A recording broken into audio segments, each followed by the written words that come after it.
ಮ್ಯಾಡೆ ಒಬ್ಬ ಪರಮಾತ್ಮನು ನೋಡ್ತಾ ಇದ್ದಾನೆ. ಆತನ ಕಣ್ಣಿಗೆ ಮರೆಯಾದದ್ದು ಒಂದೂ ಇಲ್ಲ. ಆತನಿಗೆ ರಾತ್ರಿ ರಾತ್ರಿಯೂ ಅಲ್ಲ, ರಾತ್ರಿ ಕೂಡ ಆತನಿಗೆ ഇരുಳ ಹಾಗೆ ಕಾಣುತ್ತದೆ, ಹಗಲ ಆಗಿ ಕಾಣುತ್ತದೆ. ಕತ್ತಲೆಯೂ ಆತನಿಗೆ ಕತ್ತಲಲ್ಲ, ಕತ್ತಲೆ ನಿನಗೆ ನನಗೆ ಆತನಿಗೆ ಸ್ಪಷ್ಟವಾಗಿ ಕಾಣುತ್ತದೆ, ಬೆಳಕಾಗಿ ಇದೆ ಆತನಿಗೆ. ಅರ್ಥ ಆಯ್ತದೆ? ದೇವರು ನೊಂದುಕೊಂಡು ಹೇಳುವಂಥದ್ದು, ಭೂನಿವಾಸಿಗಳು ನನ್ನ ಮಕ್ಕಳು, ಭೂನಿವಾಸಿಗಳೆಲ್ಲ ನನ್ನ ಮಕ್ಕಳು ತನ್ನ ನಡವಳಿಕೆಯನ್ನು ಕೆಡಿಸ್ಕೊಂಡಿದ್ದಾರೆ, ತನ್ನ ಜೀವಿತವನ್ನು ಹಾಳು ಮಾಡ್ಕೊಂಡಿದ್ದಾರೆ, ತನ್ನ ಶರೀರದ ಇಚ್ಛೆಗಳಿಗೆ ಬಾನಿಸರಾಗಿದ್ದಾರೆ, ಗುಲಾಮರಾಗಿದ್ದಾರೆ.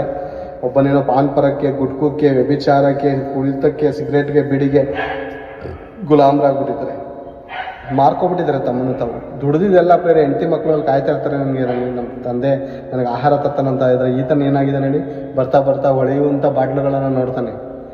ಮಗಳು ಹೊಟ್ಟೆಯಲ್ಲಿ ಅನ್ನ ಇದೆಯೋ ಅಂತ ನೋಡಲ್ಲ, ಬಾಟ್ಲು ಒಳಗಡೆ ಎಣ್ಣೆ ಹೆಂಗೆ ರೀತಿ ಹೊಳಿತೈತೆ ಅಂತ ನೋಡಿಬಿಟ್ಟು ಹೋಗಿ ಅದಕ್ಕೆ ಗುಲಾಮನಾಗಿ ಕುತ್ತಿ ಸ್ವಲ್ಪ ಕುಡಿಬೇಕಂತ ಹೋಗ್ತಾನೆ. ಗಂಟ್ಲುವರೆಗೂ ಕುಡ್ದು ಇರೋ ದುಡ್ಡನ್ನೆಲ್ಲ ಖಾಲಿ ಮಾಡ್ಕೊಂಡು ಹೋಗಿ ತೆಪ್ಪಗೋಗಿ ಮಲಿಕೊತಾನೆ. ಅಮ್ಮ ಏನು ಮಾಡಬೇಕು, ಹೆಂಡತಿ ಏನು ಮಾಡಬೇಕು, ಆಹಾರಕ್ಕೋಸ್ಕರ ಏನು ಮಾಡಬೇಕು? ಅನೈತಿಕ ಸಂಬಂಧ ಇನ್ನೇನು ನಡೀತೈತೆ ಪ್ರೇರೆ? ಪಕ್ಕದಲ್ಲಿ ಪರಪುರುಷನ ಇರ್ತಾನೆ, ಎದುರುಗಡೆ ಮನೆಯಲ್ಲಿ ಮತ್ತೊಂದು ಕಡೆ ಬೇರೆ ಪುರುಷನ ಕಾಣ್ತಾನೆ. ಅವನ ಮನೆ ಕುಟುಂಬವನ್ನು ಚೆನ್ನಾಗಿ ಸಾಕ್ತಾ ಇರ್ತಾನೆ. ಅವನ ನೋಡಿ ಏನು ಆಸೆ ಬರುತ್ತೆ ಗೊತ್ತಾ? ಇವನ ಜೊತೆ ಆದರೂ ನಾನು ಸಂಸಾರ ಮಾಡಿದ್ರೆ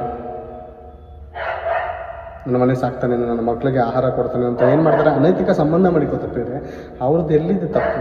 ತಪ್ಪು ನಿನ್ನದು.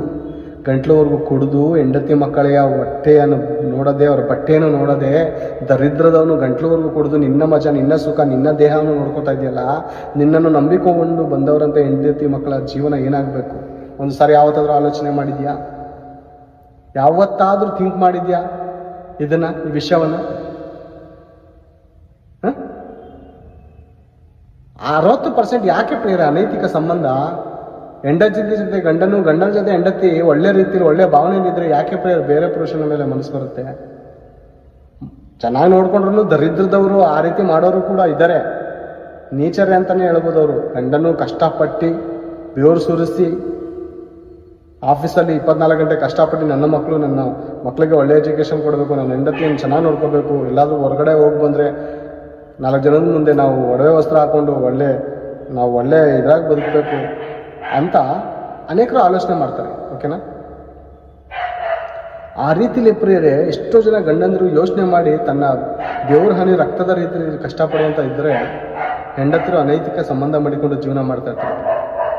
ಅಂಥವ್ರಿಗೆ ಭಯಂಕರವಾದಂಥ ಶಿಕ್ಷೆ ಇದೆ ಪ್ರೇರೆ.